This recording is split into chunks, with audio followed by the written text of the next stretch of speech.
मुख से स्पष्ट बोलकर विचारों का आदान प्रदान करे वो कौन सी भाषा हो जाएगी? और जब लिखकर विचारों का आदान प्रदान करे तो वहाँ कौन सी भाषा है? और जब संकेतों के माध्यम से विचारों का आदान प्रदान करे तो वो कौन सी भाषा हो जाती है? तो हमने मौखिक, लिखित और सांकेतिक तीन भाषाओं को देखा, इनकी विशेषताएं भी देखी। जैसे कि मौखिक भाषा की आधारभूत इकाई पूछे तो क्या हो जाता है? ध्वनि। मौखिक भाषा की आधारभूत इकाई क्या थी? यानी कि ये ध्वनि पर आधारित होती है, इसे मात्र सुना जाता है, इसे देखा नहीं जाता। इसे देख नहीं सकते, मात्र क्या कर सकते हैं? सुन सकते हैं। वो कौन सी भाषा है आपकी? इसके बाद हमने लिखित भाषा देखी। लिखित भाषा की आधारभूत इकाई क्या हो जाएगा? क्या हो जाएगा? वर्ण लिखित भाषा की आधारभूत इकाई है। ये ऐसी भाषा जिसे हम अपनी आंखों से स्पष्ट से क्या कर सकते हैं? देख सकते हैं। वो कौन सी भाषा है? लिखित भाषा। और ये हमारी स्थायी भाषा भी है। इसे साल, 2 साल, 10 साल, 100 साल बाद में भी देखना चाहे तो हम आराम से देख सकते हैं, अगर हमारे पास सुरक्षित रखा हुआ है, लिखा हुआ। तो लिखित भाषा की आधारभूत इकाई वर्ण है। ये ऐसी भाषा जिसे हम आंखों से देख सकते हैं और ये भाषा का कैसा रूप है? स्थायी रूप है। इसके बाद आपके हम जो तीसरा भेद देख रहे हैं वो कौन सी भाषा है? सांकेतिक। सांकेतिक भाषा की आधारभूत इकाई क्या हो जाएगा? क्या हो जाएगा? संकेत। अब संकेत कई रूपों में हम प्रकट कर सकते हैं। जैसे आप संकेत रंगों के माध्यम से प्रकट करते हैं, अंगों के माध्यम से प्रकट करते हैं, या स्पष्ट ध्वनि, जैसे आप पशु पक्षियों की आवाजों में या अपनी कोई आवाज में अपने विचारों का आदान प्रदान करें संकेतों के माध्यम से, तो वो कौन सी भाषा हो जाएगी? ये हमने 3 भाषाएं पढ़ी थी। अब इनमें से सबसे इम्पोर्टेंट, सबसे महत्वपूर्ण आज के दौर की कोई भाषा है तो वो कौन सी भाषा है? कौन सी है? मौखिक भाषा की कई सारी कमियों को ध्यान में रखकर और सांकेतिक भाषा की भी कमियों को नोटिस करके विद्वानों ने जिस भाषा का निर्माण किया वो कौन सी भाषा थी? तो लिखित भाषा हमारी आज की सबसे महत्वपूर्ण भाषा है। इसी को हम आगे पढ़ते हैं क्योंकि अगला टॉपिक हमने क्या लिया था? वर्ण विचार। ये वर्ण आप लिखोगे तो वर्णों का ज्ञान है तो ही कुछ लिख पाओगे, नहीं लिख पाओगे। इसलिए हमारा दूसरा टॉपिक जो हमने लिया वो कौन सा था? वर्ण विचार। तो आप देखते हैं अपना अगला टॉपिक वर्ण विचार। बीच में और सबसे महत्वपूर्ण टॉपिक को पढ़ने के लिए हमको विशेष तौर से इस पे ध्यान देना, क्योंकि आगे की पूरी ग्रामर है वो इसी पर आधारित है। आप पूरी पढ़ोगे हिंदी वो इसी के आसपास चलेगी। तो वर्ण विचार में हमको पढ़ना है कि वर्ण क्या है, वर्ण की परिभाषा, वर्ण के भेद और उसके उच्चारण स्थान आदि आते हैं। ये कंप्लीट वर्ण विचार में चलता है। तो सबसे पहले हम देखें कि वर्ण किसे कहते हैं। वर्ण किसे कहेंगे? लिखित भाषा की सबसे छोटी इकाई। भाषा की सबसे छोटी इकाई क्या है? वर्ण। सबसे बड़ी इकाई कैसे होगी? भाषा की सबसे छोटी इकाई क्या हो जाएगा? वर्ण। और भाषा भी कौन सी है आपकी?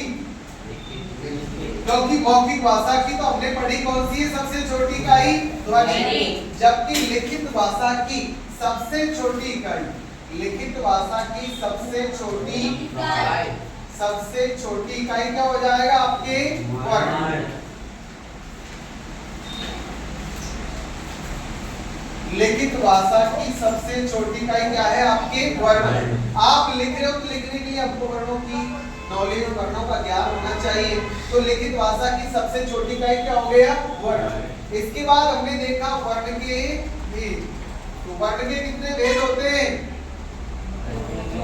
वर्ण के कितने भेद होते हैं? मुख्य भेद तो कितने हो जाएंगे आपके? 2। जबकि कुल भेद कितने हो जाते हैं? 3। जैसे कि आप भाषा के साथ पढ़ते आए उसी क्रम में हम इसे समझ सकते हैं कि वर्ण के मुख्य भेद तो कितने हो जाएंगे? 2। जबकि कुल कितने हो जाएंगे? 3। कौन कौन से थे? स्वर। पहला कौन सा था? और दूसरा भेद कौन सा है? और तीसरा जैसे कि हम देखें तो कौन सा हो जाएगा?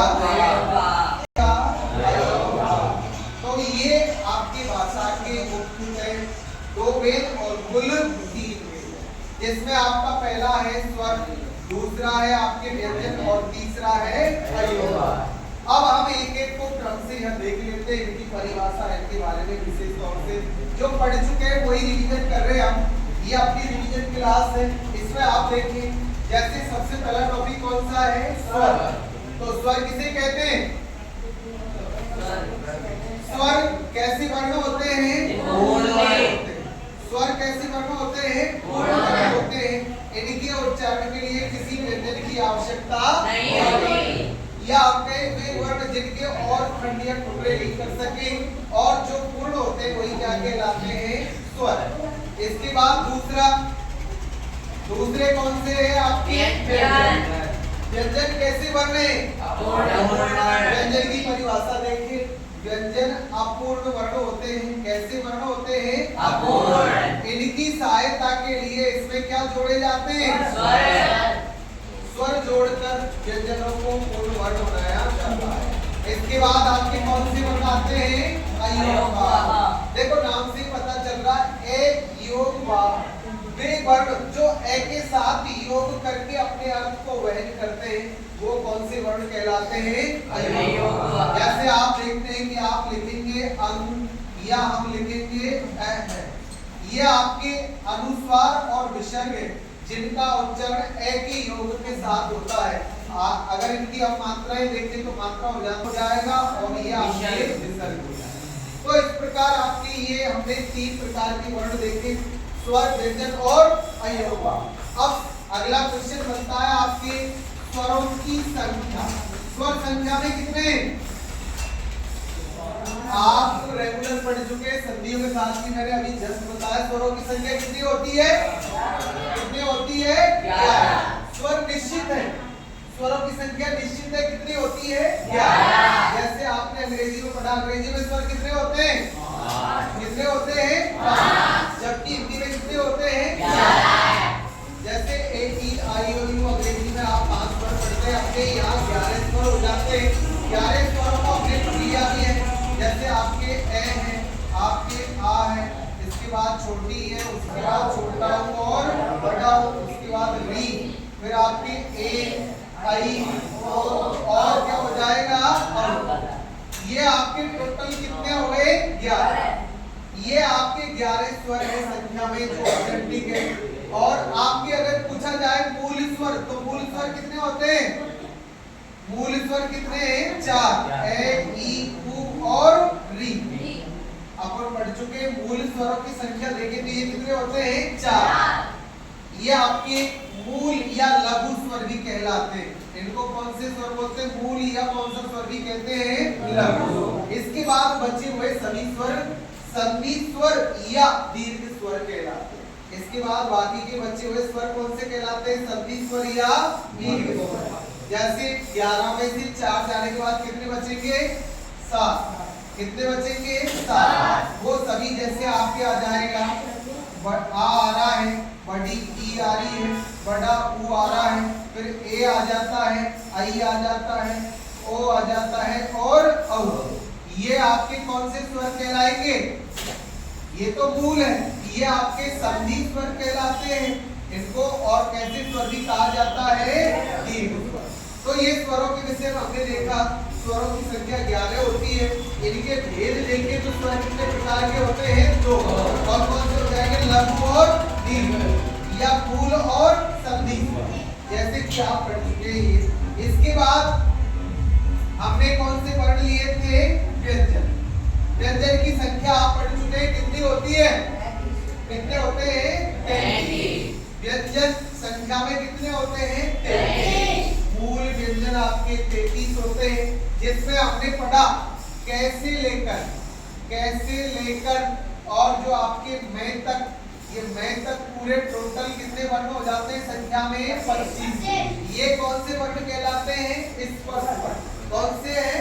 स्पर्श। उसके बाद आपके य, र, ल और व, ये 4 आपके कौन से वर्ण हैं? अंतर वर्ण।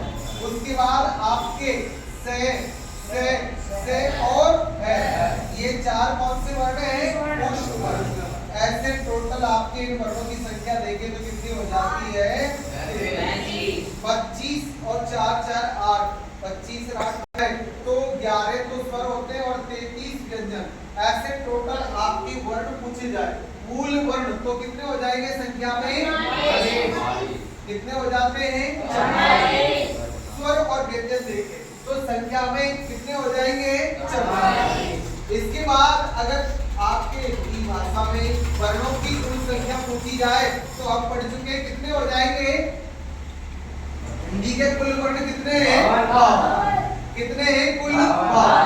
इसमें और जुड़ने वाले वर्णों में जैसे आपके आ जाता है, ये तो हमने यहाँ लिया था, इसके बाद 6 ये और आपके क्या आ जाएगा? तो आपके 44 में 4 वर्ण ये और जुड़ जाते हैं तो कितने हो जाते हैं? 48। इसके बाद आपके अयोगवाह अंग और तो 48 तक 2 ये जुड़ जाएंगे जब कितने हो जाएंगे? और उसके बाद आपके 2 वर्ण और है, जैसे जिनके नीचे नुक्ता या ये बिंदी लगाई जाती है, ढ और ढ, ये प्रतिक्षिप्त वर्ण है, ऐसे टोटल इनको जोड़ा जाता है तो कितनी हो जाती है संख्या? 52। समझ गए? 44 और 4 कितने हो गए? 48 प्लस आपके 2 और प्लस 2, ये 2 और जुड़ जाएंगे तो टोटल कितना हो जाएगा? 12। तो हमने कुल वर्णों की संख्या देखे हिंदी में तो कितनी हो जाती है? 12, जबकि मूल वर्ण कितने होते हैं? 44। कितने होंगे? 44। ये आपको विशेष तौर से ध्यान रखना है। स्वर और व्यंजन मूल वर्ण होते हैं, अगर ये पूछे जाए तो संख्या में कितने हैं? 44, जबकि कुल वर्ण हिंदी के पूछे जाए तो कितने हो जाएंगे आपके? ये हमारा टॉपिक था वर्ण विचार। अब हमने यहाँ इसके बाद संख्या की इनके उच्चारण स्थान आदि को देखना था, तो इनकी संख्या के बाद क्या आता है? उच्चारण स्थान। क्या आ जाएंगे इनके? उच्चारण स्थान। कौन कौन सा? सबसे पहला टॉपिक जो हमने लिया था वो लिया था कि उच्चारण स्थान के आधार पर वर्गीकरण किया। संस्कृत और हिंदी में कॉमन चलता है, तो मैंने सूत्रों के आधार पर आपको बताया था अकु है विसर्जनीय नाम कंठ, यानी कि ए और आपके पूरा केवल के घेने और आपके है और विसर्ग का उच्चारण स्थान कौन सा हो जाता है? कंठ हो जाता है। ये हम लिख चुके हैं। कौन कौन से वर्ण कंठ से बोले जाते हैं? कंठ वाले वर्ण हम पढ़ चुके हैं। इसके बाद आपने कौन से लिए हैं? तालु वर्ण। तालु से आपके छोटी बड़ी पूरा चेवर ने ये और से का उच्चारण स्थान कौन सा हो जाएगा? तालु। इसके बाद हमने तीसरा लिया था, कौन सा था? मूर्धा। मूर्धा से बोले जाने वाले वर्णों में री और पूरा टेवर रे और षटकोण वाले से का उच्चारण स्थान कौन सा हो जाएगा? मूर्धा। इसके बाद कौन से लिए आपने? कौन से थे हमारे? दंत वर्ण, जिसमें आपने पढ़ा लृकुलता नाम दंता, जिसमें री जो संस्कृत में चलता है हिंदी में नहीं, तो उसे पूरा देने ले और से आदि का उच्चारण स्थान कौन सा हो जाएगा? दंत हो जाएगा। उसके बाद कौन से थे आपके? कौन से वर्ण थे? ओष्ठ वर्ण। ओष्ठ वर्णों में कौन कौन से थे? उपपद्मानीय नाम ओष्ठ, यानी कि छोटा ऊ बड़ा ऊ पूरा पेपर पैक है में आदि का उच्चारण स्थान कौन सा हो जाएगा? ओष्ठ हो जाएगा। इसके बाद आपके आते हैं कौन से वर्ण? नासिक के वर्ण। कौन से वर्ण आते हैं? नासिक। नासिक से अपना नाक से बोले जाने वाले वर्णों में हमने पढ़ा था, जैसे प्रत्येक वर्ग का अंतिम वर्ण यानी कि ने ये पांचों वर्ण और एक अनुस्वार, यानी कि आपके घेने और में ये पूरे पांचों वर्ण और साथ में एक अनुस्वार, इनका उच्चारण स्थान कौन सा हो जाता है? नाक। जिसे नासिक के हमने संस्कृत के आधार पर लिया, इसे नाक भी कह सकते हैं। इसके बाद अपने और उच्चारण स्थान देखे, जिसमें देखा सबसे पहले कंठ तालु, जैसे आपके एक और आई ऐसे वर्ण जिनका उच्चारण स्थान संयुक्त रूप से क्या हो जाता है? कंठ और तालु। इसके बाद हमने 2 वर्ण लिए थे ओ और औ। कौन कौन से थे? ओ और औ। इनका उच्चारण क्या हो जाएगा? कंठोष्ठ। क्या हो जाएगा? कंठोष्ठ। इसके बाद आपने एक वकील वाला वै लिया था, इसका उच्चारण स्थान हो जाता वै से दंतोष्ठ, ये हो जाता है दंत और ओष्ठ। तो ये वर्ण आपने पढ़े। आपका वर्ण विचार टॉपिक है, ये हमने यहाँ तक डिटेल से देख लिया था, जिसमें आपने देखा सबसे पहले वर्ण की परिभाषा की लिखित भाषा की सबसे छोटी इकाई क्या हो जाता है, वर्ण। उसके बाद हमने वर्ण के भेद देखे, तो वर्ण के मुख्य भेद कितने होते हैं, दो। और कौन से, स्वर और व्यंजन। कोई भेद कितने हो जाएंगे, तीन। एक और कौन सा हो जाएगा, इसके बाद स्वर की परिभाषा हमने देखी कि स्वर पूर्ण वर्ण होते हैं, इनके उच्चारण के लिए किसी व्यंजन की आवश्यकता नहीं होती है, जबकि व्यंजन क्या होते हैं, और इनके उच्चारण के लिए किसकी आवश्यकता होती है। स्वरों की संख्या देखी जाए तो कितनी होती है, जबकि व्यंजनों की। और हमने देखा इसके बाद तीसरा भेद अयोगवाद। वे वर्ण जो एक ही योग के साथ अपने अंत को भेद करते हैं, वो कौन से कहलाते हैं, अयोगवाद। ये अंत और अ, ये दो वर्ण आपके अनुस्वार और विसर्ग अयोगवाद हो जाएगा। इसके बाद हमने वर्णों की जो संख्या उसको देखा। वर्णों की कुल संख्या देखी जाए तो कितनी होती है, 52। हिंदी में कुल वर्ण देखें तो 52, जबकि मूल वर्ण कितने हो जाते हैं, 11 स्वर और 33 व्यंजन। इसके बाद हम आगे बढ़े इनके उच्चारण स्थान को लेकर, तो अपने उच्चारण स्थान पर देखिए कंठ से बोले जाने वाले वर्ण, तालु से बोले जाने वाले, मूर्धा से बोले जाने वाले, दंतोष्ठ, नाक, नासिक या कंठ, तालु, कंठोष्ठ और दंतोष्ठ, ये हमने उच्चारण स्थान देखे। इसके बाद आपको मैंने स्वर तंत्रियों के आधार पर वर्णों का उच्चारण स्थान या श्वास वायु की मात्रा के आधार पर वर्णों का उच्चारण स्थान और बताया था, क्योंकि उनके साथ ही अगला टॉपिक जो कि हम पढ़ रहे या पढ़ चुके कौन सा था, आपके संधि। तो संधि उन्हीं से जुड़ा हुआ है। तो आपने सबसे पहले लिया था प्रयत्न के आधार पर वर्णों का उच्चारण स्थान वर्गीकरण, जिसमें अभ्यंतरिक्रियों में हमारे गले में पाई जाने वाली स्वर तंत्रियां या वोकल सिस्टम जिसे अंग्रेजी में कहा जाता है, उनमें होने वाले कंपन के आधार पर वर्णों को कितने भागों में बांटा था हमने, दो। कितने भागों में बांटा था, दो। कौन कौन से थे, पहला कौन सा था आपके, सहघोष। कैसे वर्ण थे, सहघोष। और दूसरा कौन सा था, कौन से थे, अघोष वर्ण। तो आपने यहाँ सहघोष और कौन से वर्ण को लिया, अघोष। जिन वर्णों के उच्चारण में स्वर तंत्रियां गले में पाई जाने वाली स्वर तंत्रियां अधिक कंपन करती वो कौन से कहलाते हैं, सहघोष। और जिनके उच्चारण में स्वर तंत्रियां कम या अल्प मात्रा में कंपन करती वो कौन से कहलाते हैं, अघोष। तो सहघोष वर्ण जो हमने लिए इनकी संख्या कितनी पड़ी थी, कितने थे, 31। कितने थे, 31। जबकि अघोष कितने हैं, 13।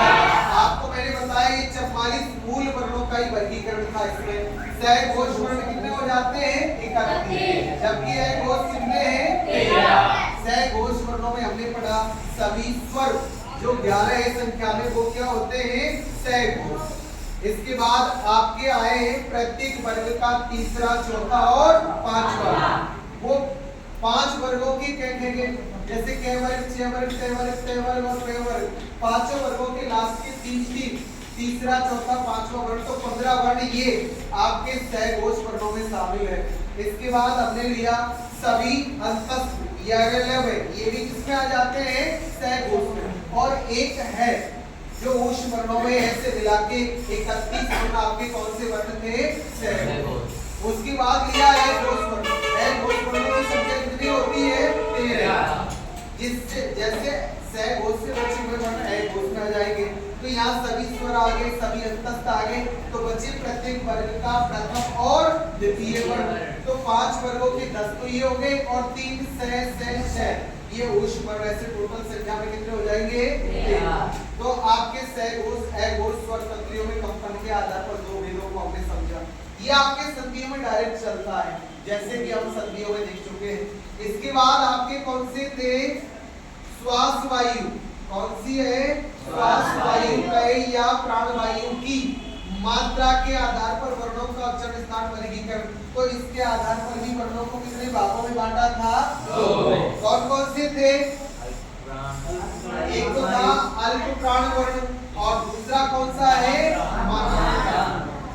जिन वर्णों के उच्चारण में जिन वर्णों के उच्चारण में कम श्वास का प्रयोग हो वो अल्पप्राण कहलाते हैं और जिनके उच्चारण में अधिक श्वास लगती हो वो कौन से कहलाते हैं? महाप्राण। तो अल्पप्राण वर्ण हमने लिए, सभी स्वर आपके अल्पप्राण होते हैं, पूरे 11 स्वर और प्रत्येक वर्ग का प्रथम, तृतीय और पंचम ये आपके अल्पप्राण के तहत आते हैं और सभी अंतस्थ वर्ण ये 11। ऐसे इनकी संख्या कितनी ली थी? 20। कितनी ली है? 20। और 44 में बचे हुए जो आपके 14 वर्ण हैं वो कौन से हो जाएंगे फिर? महाप्राण। महाप्राण में जैसे सभी स्वर आ गए तो स्वरों में कोई नहीं बचा।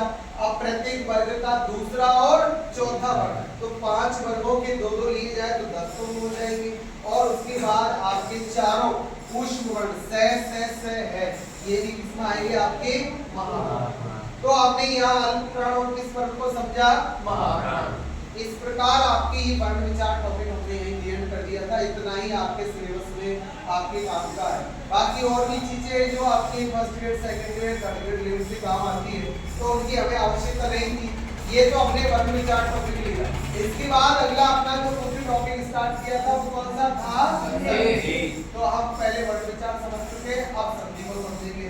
तो संधि टॉपिक जैसे कि वर्ण विचार सबसे महत्वपूर्ण है, उसके साथ ही हम ये आपके हिंदी का सबसे कठिन टॉपिकों में शामिल है, क्योंकि संधियों को समझने में थोड़ी सी दिक्कत होती है और उसका कारण भी रहता है कि इसका जो पहला टॉपिक है वर्ण विचार वो स्टूडेंट से अच्छा नहीं आता तो संधियां भी समझ में नहीं आती। तो हम पहले उसे समझ चुके, देख चुके, अब देखें आपके संधि हो गए। संधि शब्द कितने शब्दों से मिलकर बना है? आप देख चुके कितने हैं? 2। सम प्लस धी, वही सम और धी 2 शब्दों के योग से इसका निर्माण हुआ है। सम उपसर्ग है और धी इसका मूल धातु है।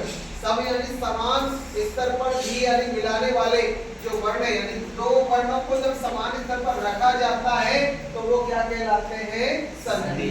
संधि का शाब्दिक अर्थ पूछे तो क्या हो जाता है? मेल या मिलाप।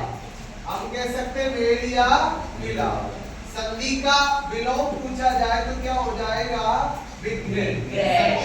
संधि यानी तो क्या होता है? मेल या मिलाप, और विग्रह यानी टुकड़े अलग अलग करना। इस प्रकार इसका विलोम हो जाएगा विग्रह। इसके बाद हमने देखा संधि की परिभाषा। संधि की परिभाषा क्या है?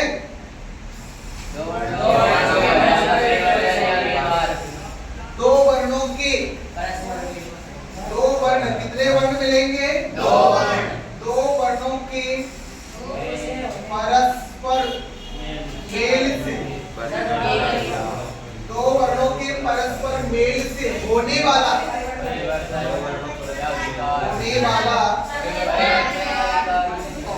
परिवर्तन या विकार क्या कहलाता है? उसी को हम क्या बोलते हैं? संधि। जब 2 वर्ण मिलते हैं और उनके मिलने से कोई परिवर्तन हो या कोई विकार हो तो उसे ही क्या कहेंगे? संधि।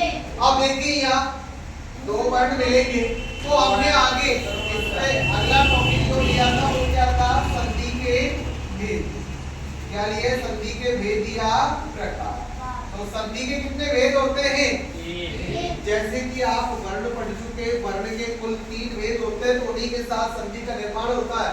तो संधि के भी कितने भेद हो जाएंगे आपके? 3। कौन कौन से? पहली संधि कौन सी थी? दूसरी कौन सी है आपके? व्यंजन संधि। और तीसरी कौन सी है? कौन सी है? तो आपकी स्वर, व्यंजन और विसर्जन।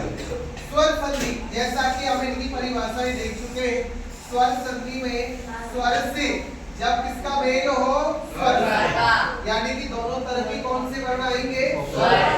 स्वर से स्वर मिलेगा तो कौन सी संधि का निर्माण होगा? अब अगली संधि आपकी कौन सी थी? दूसरी व्यंजन। आपने देखा व्यंजन संधि है तो सबसे पहला वाला वर्ण कौन सा आएगा? व्यंजन। व्यंजन से चाहे तो क्या मिल जाए? चाहे क्या मिले? व्यंजन। आपके संधि का निर्माण होगा व्यंजन। व्यंजन से चाहे स्वर मिले चाहे व्यंजन, संधि कौन सी हो जाती है? व्यंजन। और आपके तीसरी संधि है विसर्ग।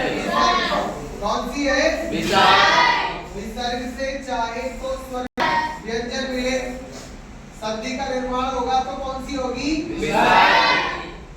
ये आपके 3 संधि हम पढ़ सकते हैं। स्वर से स्वर मिलेगा तो कौन सी संधि बनेगी? व्यंजन से चाहे स्वर मिले चाहे व्यंजन, कौन सी संधि होगी? और विसर्ग से चाहे स्वर मिले चाहे व्यंजन, कौन सी संधि होगी? ये तीनों संधियों की परिभाषा भी है, यहाँ हम पढ़ चुके हैं। अब देखा आपने स्वर संधि के कितने भेद पढ़े? कितने पढ़े हैं? स्वर संधि के कितने भेद? स्वर संधि और आयाती स्वर संधि, ये 5 भेद हम इसके पढ़ चुके हैं, जिसमें आपने दीर्घ, गुण, वृद्धि, यण और क्या पढ़ा? आयाती। दीर्घ स्वर संधि देखो यहाँ समझना है, जब समान वर्णों का मेल हो, जैसे कि मैं बता भी चुका हूँ आपको, ए, ई, उ और री, इन स्वरों के साथ इन्हीं के समान स्वर आ जाए, इन्हीं के क्या आ जाए? समान स्वर। इन्हीं के समान स्वरों में ए, आ, ई, उ और री आ जाएगा, तो मेल होने पर ये कौन से स्वर में बदल जाते हैं? दीर्घ में। अर्थात से हो जाएगा आ, बड़ी ई, बड़ा उ और बड़ी री, तो वहां कौन सी संधि मानी जाती है? दीर्घ संधि। ये हम देख चुके हैं कि ये ए, ई, उ ये मूल स्वर भी कहलाते हैं, इनके साथ अगर इन्हीं के समान स्वर मिलेंगे तो मेल होने पर ये कौन सी संधि में बदल जाते हैं? दीर्घ संधि। अर्थात दीर्घ वर्ण हो जाएगा आ, बड़ी, बड़ा और बड़ी री, जैसे हम पढ़ चुके हैं विद्यालय, हिमालय आदि, इसी के एग्जाम्पल में पढ़ लिया, हम केवल रिवीजन कर रहे हैं, वो थोड़ा समझ रहे हैं। अगली संधि कौन सी ली है आपने? गुण स्वर। कौन सी ली है? गुण स्वर संधि के लिए आपने लिया था कि ए और आ स्वरों के साथ कैसे स्वर मिले? असमान। कैसे मिले? असमान। असमान स्वरों में कौन कौन से थे? ए, आ के बाद या बड़ा आ जाए या क्या आ जाए? री। तो मेल होने पर इनका, यानी कि ए, आ का इन से मेल, ए, आ से छोटी बड़ी मिलेगी तो क्या हो जाएगा? ए, आ से अगर छोटा बड़ा मिलेगा तो क्या हो जाएगा? और ए, आ से अगर री मिलेगा तो क्या हो जाएगा? ये हमने ये दूसरी गुण संधि के बारे में पढ़ा। ए, आ से में छोटी बड़ी और री मिले, छोटी बड़ी छोटा बड़ा और री, तो एक को आदेश का परिवर्तन हो जाएगा। इसके बाद तीसरा भेद कौन सा था? वृद्धि। वृद्धि में आपने पढ़ा यदि ए, आ स्वरों के बाद, कौन से स्वरों के बाद? ए, आ के बाद कैसे स्वर आए? असमान स्वर। अब असमान स्वरों में कौन कौन से थे? या तो आए आपके ए या आ जाए आई, या आ जाए ओ या आ जाए औ। इनका अगर मेल होता है तो क्रमशः इनके मेल से ये किस में बदल जाएगा? आई। ए, आ से अगर ए, आई का मेल होगा तो क्या हो जाएगा? आई, और ए, आ से ओ का मेल होगा तो क्या हो जाएगा? औ। यानी कि वर्णों की वृद्धि हो जाएगी, आई और औ में इनका परिवर्तन हो जाएगा। हमने चौथा भेद लिया, वो कौन सा था? यण में आपने पढ़ा कि यदि ई है, उ है और री, कौन कौन से स्वर थे? ई, उ और री, इनके बाद कोई भी कैसे स्वर आ जाए? असमान स्वर आ जाए, तो इनके मेल से क्रमशः ई का तो क्या हो जाएगा? ये, उ का क्या हो जाएगा? और री का क्या हो जाएगा? यानी कि ई, उ, री के साथ समान स्वर मिले तो क्रमशः ये परिवर्तित हो जाएगा। वो कौन सी संधि थी अपनी? और लास्ट की अपने कौन सी संधि ली है? आयाती। आयाती स्वर संधि में हमने पढ़ा कि आपके ए, आई से क्रमशः ए के साथ समान स्वर मिलेंगे तो ये किसमें बदल जाएगा? आई में, और आई के साथ समान स्वर मिलेंगे तो क्या हो जाएगा? आई। ओ के साथ समान स्वर मिलेंगे तो क्या हो जाएगा? अब, और औ के साथ मिलेंगे तो क्या हो जाएगा? आ। ये हमने पांचवी स्वर संधि आयादी स्वर संधि को पढ़ा। तो दीर्घ, गुण, वृद्धि, यण और आयादी ये स्वर संधि के 5 भेद होते हैं, पांचों को हमने देखा। इसके बाद हमने कौन सी संधि स्टार्ट कर दी थी? व्यंजन संधि में आपने देखा व्यंजन से चाहे स्वर मिले चाहे व्यंजन, संधि कौन सी हो जाती है? व्यंजन। और इसमें इसके भेद में होकर और क्या चलते हैं? नियम। इसमें क्या चलते हैं नियम। जैसा कि मैंने बताया इसमें कुल नियम लगभग आपके 10 से और 16 तक लिए जाते हैं। तो हम इनमें से लगभग कितने नियम पढ़ चुके थे? कितने पढ़ लिए थे? 4 नियम पढ़ लिए थे, जिनमें से आपको लिखाने का काम किया उसमें कितने लिख पाए थे आप? 3। 4 नियम में जैसे कि आपने पहला नियम देखा, किसी भी वर्ग जैसे क वर्ग, च वर्ग, ट वर्ग, त वर्ग और प वर्ग, किसी भी वर्ग के प्रथम वर्ण के बाद अगर कौन से वर्ण आए? सहघोष। कौन से वर्ण आए? सहघोष। तो मेल होने पर ये प्रथम वर्ण अपने ही वर्ग के कौन से वर्ण में बदल जाएगा? तीसरे वर्ण। अर्थात के का क्या हो जाएगा? के। चे का क्या हो जाएगा? जे। ते का क्या हो जाएगा? दे। और ते का क्या हो जाएगा? दे। और पे का क्या हो जाएगा? पे। यानी कि ये अपने ही वर्ग के कौन से वर्ण में बदल जाएंगे? तीसरे। आपके किसी भी वर्ग के प्रथम वर्ण के बाद सहघोष वर्ण आए तो ये प्रथम वर्ण अपने ही वर्ग के कौन से वर्ण में बदल जाएंगे? तीसरे। इसके बाद हमने दूसरा नियम देखा कि किसी भी वर्ग के प्रथम वर्ण के बाद वही के, चे, टे और ते और पे, इनके बाद कैसे वर्ण आए? कैसे वर्ण आए? ने या में। कौन से वर्ण आए? ने या में। तो ये अपने ही वर्ग के कौन से वर्ण में बदल जाएंगे? पंचम वर्ण में बदल जाएंगे। कौन से वर्ण में बदल जाएंगे? पंचम। यानी कि इन वर्णों के साथ अगर ने या में का मेल होता है तो ये अपने ही वर्ग के कौन से वर्ण में बदल जाएंगे? 5। के का क्या हो जाएगा? के। जे का क्या हो जाएगा? जे। ते का क्या हो जाएगा? और पे का क्या हो जाएगा? और पे का ये आपके हमने 2 नियम देखे। प्रथम नियम में सहघोष वर्णों के मेल से तृतीय वर्ण में परिवर्तन, दूसरे नियम में ने या में पंचम वर्णों की मेल से पंचम वर्ण में परिवर्तन, जैसा कि हम यहाँ देख चुके हैं। अब इसके बाद हमने इसके 2 नियम और पढ़े थे, तो अब वो 2 नियमों में मैं यहाँ थोड़ा सा आपको ये कॉमन नियम इसीलिए बताऊं। पहला दूसरा एक दूसरे के आसपास के ये जो कि हम समझ चुके हैं। ऐसे ही तीसरा और चौथा मैंने दोनों आपको समझा दिए, वो भी एक दूसरे के आसपास के। जैसे कि हमने पढ़ा था कि मैं वर्ण के बाद, तीसरे नियम में पढ़ा कि मैं वर्ण के बाद अगर कैसे वर्ण आए? स्पर्श वर्ण आए। कौन से वर्ण आए? स्पर्श। तो मैं का क्या हो जाता है? या तो मैं बदल जाता अनुस्वार में या मैं बदल जाता है पंचम वर्ण में। मैं के साथ अगर स्पर्श वर्ण में लेंगे तो मैं का या तो अनुस्वार होगा या पंचम वर्ण हो जाएगा। लेकिन यहाँ हमने देखा चौथे नियम में कि मैं के साथ अगर स्पर्श वर्ण ने आगे कौन से आ जाए? अंतस्थ आ जाए या कौन से आ जाए? ऊष्म वर्ण। तो मैं का क्या हो जाएगा? मात्र अनुस्वार। मैं के साथ स्पर्श आएंगे तो अनुस्वार भी हो सकता है या पंचम वर्ण, दोनों में बदले और दोनों ही सही है। लेकिन मैं के साथ अंतस्थ या ऊष्म वर्ण का मेल हो तो मैं का मात्र क्या होता है? अनुस्वार। यहाँ तक के हम पढ़ चुके हैं। इसके बाद के जो और नियम है वो आगामी क्लास में हम देखते हैं। यहाँ आज करते हैं। जय हिंद, जय भारत।